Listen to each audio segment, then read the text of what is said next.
What's going on, guys? Alex here with my TLC 2012 pay-per-view review. Pay-per-view was last night.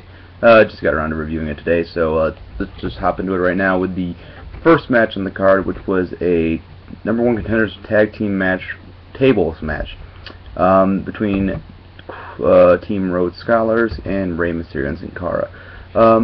I actually really enjoyed this match. I thought it was a pretty good way to start the show. Pretty fast-paced, pretty action-y. It had a few good spots here. I thought Rhodes Scholars and Rey and Sin Cara worked very, very well together. I thought Sin Cara has been showing a lot of improvement here. Rey held his own very well.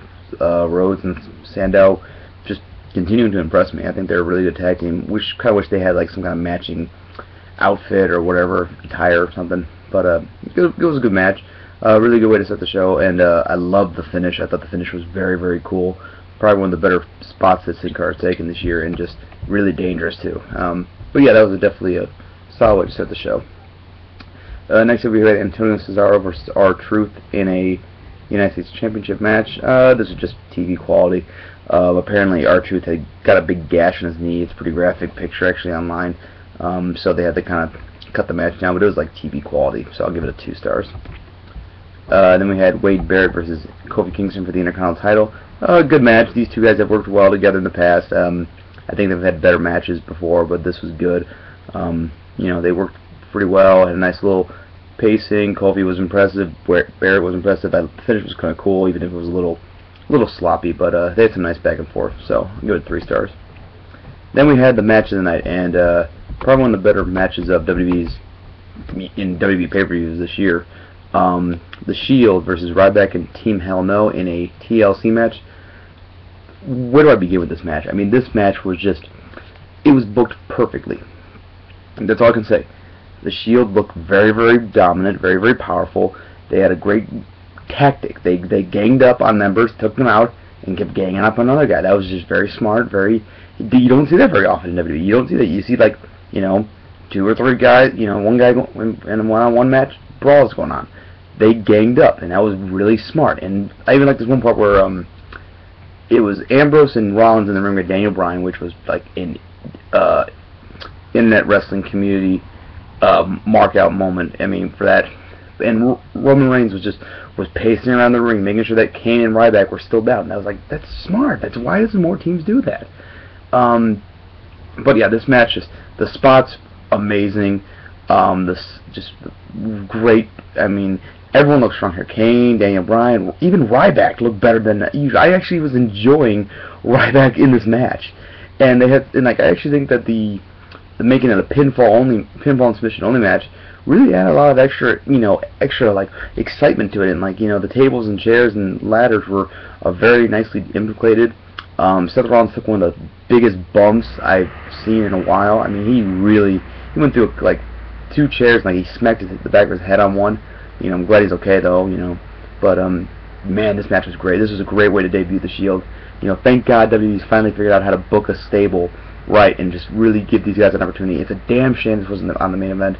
If this was the main event, I probably would have given an extra half a star. But really, really good match. Definitely one of the better matches in WWE this year. Definitely gonna be in my top 10 for WWE at least. Match of the year. Probably not match of the year on all wrestling, but damn good. Then we had Divas match for Divas title, Eve versus Naomi. Wasn't even really paying attention, so I'll give it a star. Just wasn't really even worth having on the show. Then we had a chairs match for the world title between Big Show and Sheamus. This was good. They've worked well in the past. Really, really slow pacing though. I was expecting more of more chair spots in this match, but they kind of wrestled around and then brought the chairs in later on. The last 5 minutes of this match was really good though, when Sheamus had like a white noise on Big Show through a chair, which was awesome, and then Big Show breaking out the biggest chair I've ever seen in my life, which just made me laugh kind of, and it was just like, it looked painful getting hit with that. I kind of wish they had done able to do a chair shot to the head just for that finish, because head to the back doesn't really look like a good finish, but whatever, still a good match though. But I'd probably actually say probably the worst of the matches they've had. I think I would actually probably say that Hell in a Cell was probably the best match they had. I don't know, maybe Survivor Series if the finish was better. Then we had a match between 3MB, Miz, Del Rio, and a mysterious partner. this was set up early in the match, or early in the night. This was fucking pointless. The Mysterio's partner was the Brooklyn Brawler, you know, and which got a nice little pop from the crowd. But this is like just under 4 minutes, and it was just a TV quality match. It was a cheap TV segment that did it, that introduced this match, and just, you know, shouldn't have been done here. Should have been done on television. So I'll get a star. Really, really pointless.